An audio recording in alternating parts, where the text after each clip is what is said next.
নমস্কার, আগমনীর ক্লাসরুমে আপনাদের স্বাগত জানাই।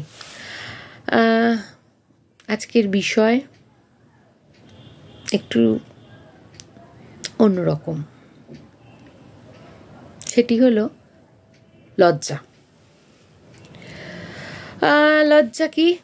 সমাজের স্থির করে দেওয়া কতগুলো গাইডলাইন, যেগুলো মানতে না পারাটাই লজ্জা। আপনাদের কি মনে হয় বলুন তো, আমি ঠিক বললাম কথাটা? আমার বিশ্বাস আমি কথাটা ভুল বললাম। কোনো গাইডলাইন কখনো কোনো লজ্জা বা সংকোচের কারণ হতে পারে না।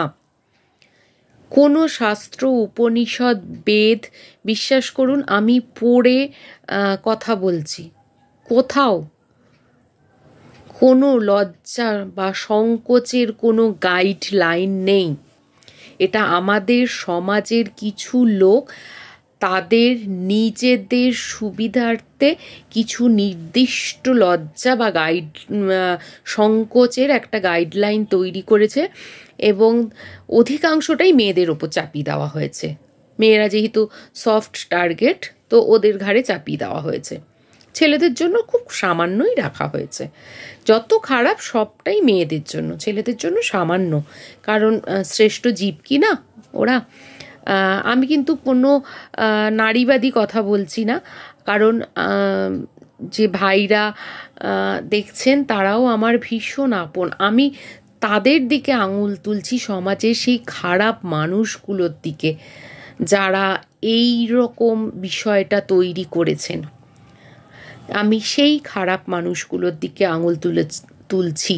হতে পারে তারা মহিলাও হতে পারেন, তারা পুরুষও হতে পারেন। তো আমি জানি না কারা এই গাইডলাইনগুলো তৈরি করেছেন। আমি কোনো ভাইদের প্রতি বা কোনো পুরুষ মানুষকে আমি আক্রমণ করছি না। আমার তা উদ্দেশ্য থাকে না। আমার উদ্দেশ্য দৃষ্টিভঙ্গি বদলানো। তো লজ্জা কি তাহলে? তাদের মতে, অর্থাৎ সমাজে সেই সমস্ত কর্তা ব্যক্তিদের মতে লজ্জা হলো সমাজের বিরুদ্ধে যাওয়া, টাকা কম থাকা, সমাজের ডেফিনেশন অনুযায়ী সুন্দর বলতে যা বোঝায়, সমাজের ফর্সা, লাবণ্যময়ী, এই সমস্ত শব্দগুলো যে সমস্ত মেয়েদের ক্ষেত্রে ব্যবহার করা যায়, যারা প্রতিবাদ করতে জানেন না, সেই সমস্ত মেয়েদের ক্ষেত্রে এইগুলো তারা মানে সুন্দর তাদের বলা হয়। তো যারা এর উল্টোটা, তাদের কে বলা হয় তারা লজ্জাজনক। তা পুরনো জামা কাপড় পরায় লজ্জা, এই সমস্তগুলো। বিশ্বাস করুন, আমি না অধিকাংশ সময় পুরনো জামা কাপড় পরি, বেশ পরি, এবং তাতে না আমার মনে হয় না আমার কোনো সম্মানহানি হয় বলে। কারণ জামা কাপড় একজন মানুষের আইডেন্টিটি হতে পারে না। জামা কাপড় লজ্জা নিবারণের জন্য, জামা কাপড় পরিষ্কার পরিচ্ছন্ন হলেই হলো, কারণ তাতে নাহলে রোগ জীবাণুর সম্ভাবনা থাকে। তো সেটা হলেই হলো, সেটা কারোর আইডেন্টিটি হতে পারে বলে আমি মনে করি না। তো সেই জন্য এগুলোকে না লজ্জা বলে একদমই ভাববেন না। লজ্জা হলো সেই সমস্ত বিষয় যা করলে আমাদের ভেতর বলবে যে তুমি খারাপ মানুষ। আমার কথা আপনাদের বিশ্বাস করতে হবে না। আপনারা যারা একটু ইউটিউব ঘাটেন, আপনারা বা বেদান্ত, উপনিষদ এগুলো পড়েন, ইউটিউব ঘাটেন কেন বললাম সেটা বলছি। তারা সেখানে দেখবেন, বা ইউটিউবে ঘেটে স্বামী সর্বপ্রিয়ানন্দের বাণী শুনবেন। তো সেখানে দেখবেন তিনিও বলছেন, এটা আমি একা বলছি না, তিনিও বলছেন, মানে যারাই এগুলো পড়েছেন তারা এই একই কথা বলবেন, যে যে কাজ করলে তোমার বিবেক বলবে যে তুমি ভালো নও, সেটা লজ্জা। যে কাজ করার পর আমাদের নিজেদের অনুশোচনা হবে যে কেন কাজটা করলাম, সেটা লজ্জার। কারণ নিন্দেমন্দ করা লজ্জার, অশালীন হওয়া লজ্জার, কাউকে অপমান করা, কটু কথা বলা, কারোর সম্মান নষ্ট করার চেষ্টা করা। সম্মান তো এভাবে নষ্ট করা যায় না, কারণ সম্মান টাকা পয়সা জামা কাপড় নয় যে চুরি করে নিয়ে চলে গেলাম। হ্যাঁ, তো সেগুলো ওভাবে নষ্ট করা যায় না। সুতরাং চেষ্টা করাটাও হচ্ছে খারাপ ব্যাপার, সেটা লজ্জার। নিজের রুট ভুলে যাওয়া লজ্জার, অর্থাৎ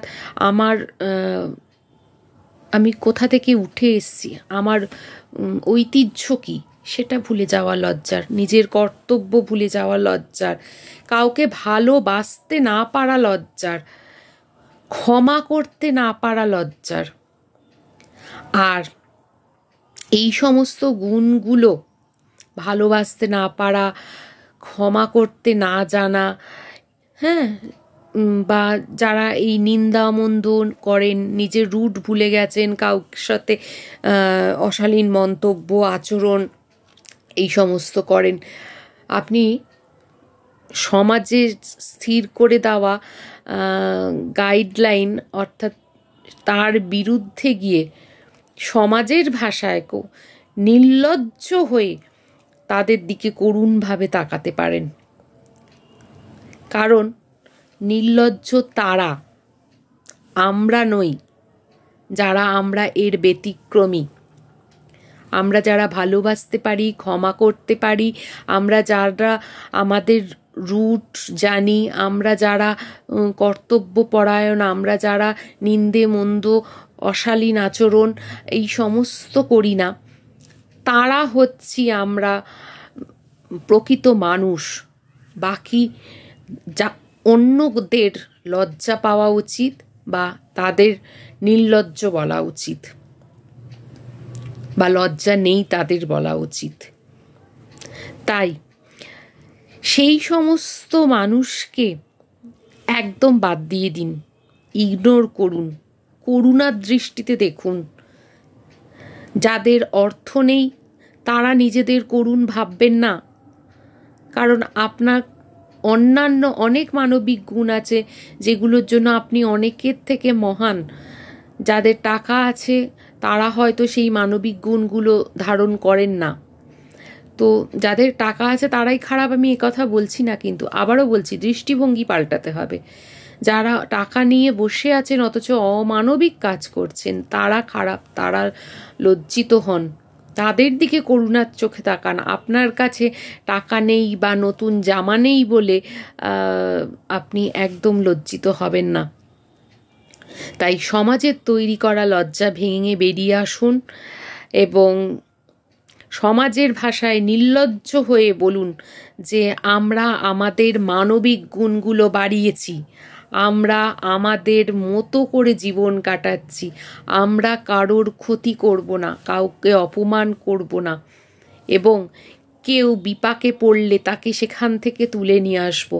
এবং চেষ্টা করবেন যে আপনার সামনে যে মানুষটি অমানবিক হয়ে রয়েছেন তাকে মানবিকতার দীক্ষায় দীক্ষিত করার। তাই যদি আপনার মনে হয় যে আপনি কোনো অমানবিক ব্যক্তিকে দেখছেন, তো তাকে এই ভিডিওটা শেয়ার করুন এবং তাকে মোটিভেটেড করুন যে যাতে তার মধ্যে মানবিকতার সৃষ্টি হয়, কারণ বা তৈরি হয়। কারণ আমাদের সবার প্রচেষ্টাতেই কেবলমাত্র আমরা বেটার সোশ্যাল লাইফ পেতে পারি, নাহলে সম্ভব নয়। আর না হলে আমরা আমাদের ফিউচার জেনারেশন অর্থাৎ আমাদের ছেলে মেয়েদের একটা অন্ধকার দুর্গন্ধময় পচা পাঁকের মধ্যে রেখে দিয়ে যাব। তাই প্লিজ সবাই ইনিশিয়েটিভ নিন এবং সমাজে তৈরি করা লজ্জার বাঁধন ভেঙে বেরিয়ে এসে প্রতিবাদ করুন, গর্জে উঠুন এবং সমাজের পাঁক পরিষ্কার করুন। আর কিছু বলার নেই। শিগগির কাজে লেগে পড়ুন। আমি একা পারবো না। আগেও বহুবার বলেছি আমার একার পক্ষে কাজ করা সম্ভব নয়। তাই প্লিজ হাতে হাত মিলিয়ে এগিয়ে আসুন, আর সবাই চলুন একসাথে লেগে পড়ি সমাজ সংস্কারের কাজে। চলুন, আজকের মতো এইটুকুই। 1 মিনিটও সময় নষ্ট করবেন না, কাজে লেগে পড়ুন।